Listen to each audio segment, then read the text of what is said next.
ഓം നമോ ഭഗവതേ വാസുദേവായ. ഓം നമോ ഭഗവതേ വാതനാഥായ.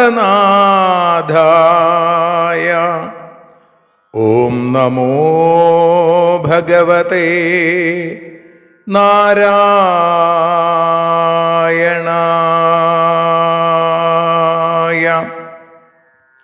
ഏവർക്കും നാരായണീയ മധുരം ആസ്വദിക്കാൻ ഒരിക്കൽ കൂടി സ്വാഗതം. മൂകം കരോതി വാചാലം പങ്കും ലംഘയതേ ഗിരിം യൽകൃപാതമഹം വന്ദേ പരമാനന്ദമാധവം. അഖിലാനപരാധാന്മേ ക്ഷമസ്വ കരുണാനിധേ പ്രസീദ മൽഗുരോ നാഥ ജനകായ നമോ നമഃ.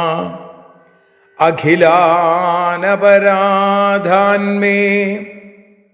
ക്ഷമസ്വ കരുണാംബുധേ പ്രസീദ മൽപ്രിയേ നാഥേ മാതൃരൂപേ നമോസ്തുതേ.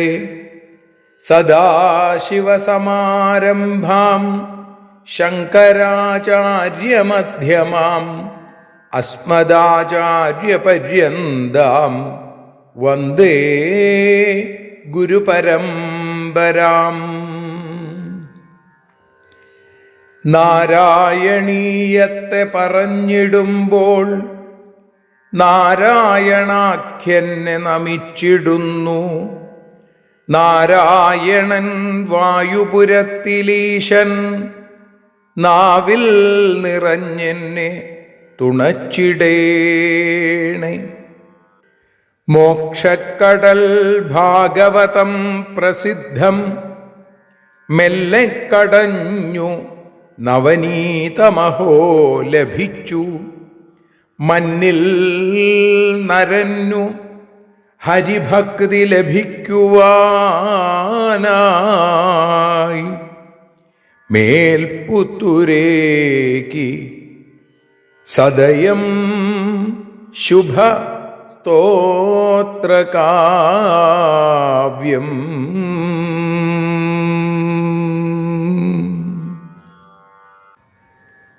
ശ്രീമന്നാരായണീയത്തെ നാരായണീയ മധുരം എന്ന രീതിയിൽ ഓരോ ദിവസവും ഓരോ ശ്ലോകമായി നാം അനുസ്മരിച്ചു കൊണ്ടിരിക്കുകയാണ്.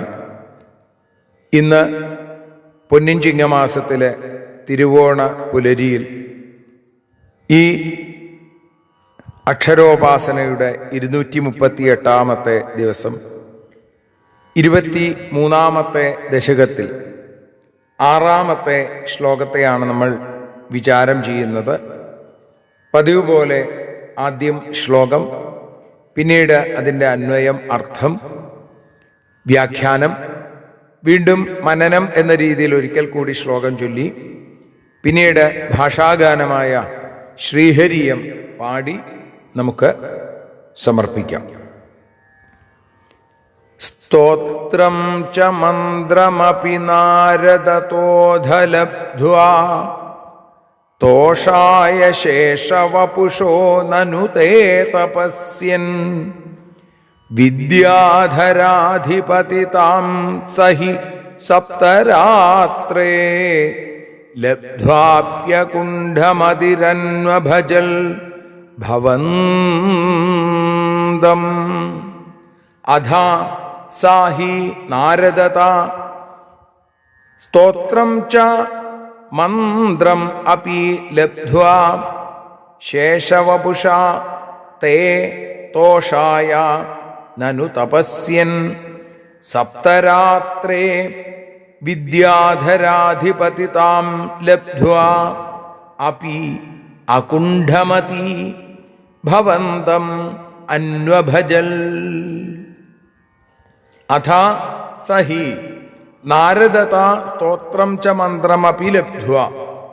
അഥ അനന്തരം പിന്നീട് ആ ചിത്രകേതു നാരദനിൽ നിന്ന് സ്തോത്രവും മന്ത്രവും ലഭിച്ചിട്ട് ശേഷവപുഷ തേ തോഷായ, ആദിശേഷമൂർത്തിയായ അവിടുത്തെ സന്തോഷത്തിനു വേണ്ടി മാത്രം നനു തപസ്യൻ, തപസ് ചെയ്ത് സപ്തരാത്രി 7 രാത്രി കൊണ്ട് അല്ലെങ്കിൽ 7 ദിവസം കൊണ്ട് വിദ്യാധരാധിപതിതാം ലബ്ധ്വ, വിദ്യാധര ചക്രവർത്തി സ്ഥാനം ലഭിച്ചുവെങ്കിലും അകുണ്ഠമതി ഭഗവന്തം അന്വഭജൽ, വൈകുണ്ഠമൂർത്തിയായ അവിടുത്തെ അകുണ്ഠതയോടുകൂടി മടുപ്പില്ലാതെ തുടർന്നും ഭജിച്ചു എന്ന് പറയുന്നു. ഓം നമസ്തുഭ്യം ഭഗവതേ വാസുദേവായ ധീമഹി പ്രദ്യുമ്നായ അനിരുദ്ധായ നമ സംഘർഷണായ ച എന്നുള്ളതാണ്. ഇങ്ങനെയുള്ള 7 ശ്ലോകങ്ങളുണ്ട്. അതാണ് സ്തോത്രം എന്ന് പറയുന്നത്. അതേപോലെ മന്ത്രമപി ലബ്ധ്വ, മന്ത്രവും ലഭിച്ചു. എന്താ മന്ത്രം? അത് ഭാഗവതത്തിൽ വ്യക്തമായിട്ട് പറയുന്നു. ഓം നമോ ഭഗവതേ മഹാപുരുഷായ മഹാനുഭാവായ മഹാവിഭൂതിപതയെ സകല സാത്വത പരിവൃഢ നികര കര കമല കുട്മളോപലാളിത ചരണാരവിന്ദയുഗള പരമപരമേഷ്ഠിൻ നമസ്തേ എന്നാണ്. ആ സ്തോത്രം കൊണ്ടും മന്ത്രം കൊണ്ടും 7 ദിവസം ഭജിച്ചപ്പോഴേക്കും ചിത്രകേതുവിന് വിദ്യാധര ചക്രവർത്തി എന്നുള്ള സ്ഥാനം ലഭിച്ചു. പക്ഷേ അതുകൊണ്ട് തൃപ്തിപ്പെട്ടില്ല. വീണ്ടും ഭഗവാനെ ഭജിച്ചുകൊണ്ടിരിക്കുകയാണ് ആ ചിത്രകേതു. പിന്നീട് ഭഗവാൻ ആദിശേഷ മൂർത്തി പ്രത്യക്ഷപ്പെട്ടു തുടങ്ങിയ രംഗങ്ങളാണ് നമുക്ക് നാളെ അനുസ്മരിക്കാനുള്ളത്. ഇപ്പോ ആ ശ്ലോകം ഒരിക്കൽ കൂടി ചൊല്ലാം. സ്തോത്രം ച മന്ത്രമപി നാരദതോധലബ്ധ്വാ തോഷായ ശേഷവപുഷോ നനു തേ തപസ്യൻ വിദ്യാധരാധിപതിതാം സഹി സപ്തരാത്രേ ലബ്ധ്വാപ്യകുണ്ഠമതിരന്വഭജൽ ഭജ്വന്തം. ശ്രീഹരിയം ഒരു നിഴൽ നാരായണീയം.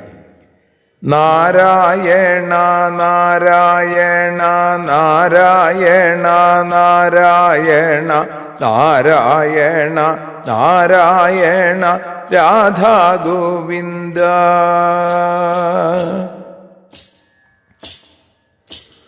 അനന്തരം ചിത്രകേതു ആദിശേഷമൂർത്തിയെയും ആനന്ദത്തിനായി കൊണ്ടു തപസ്സു ചെയ്തു.